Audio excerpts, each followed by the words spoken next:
নামাজের শেষ বৈঠকে কি কি পাঠ করা হয় তা তোমরা জানতে চেয়েছো, তো আমি বলতেছি, তোমরা খেয়াল করো।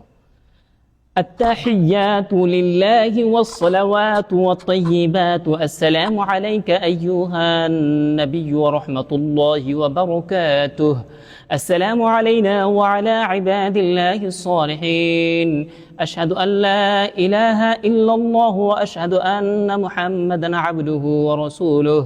اللهم صل على محمد وعلى آل محمد كما صليت على إبراهيم وعلى آل إبراهيم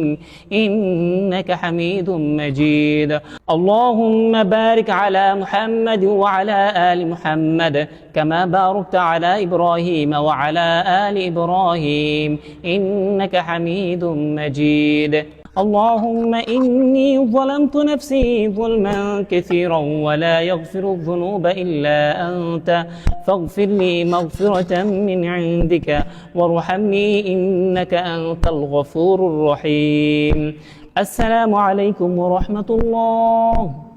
السلام عليكم ورحمة الله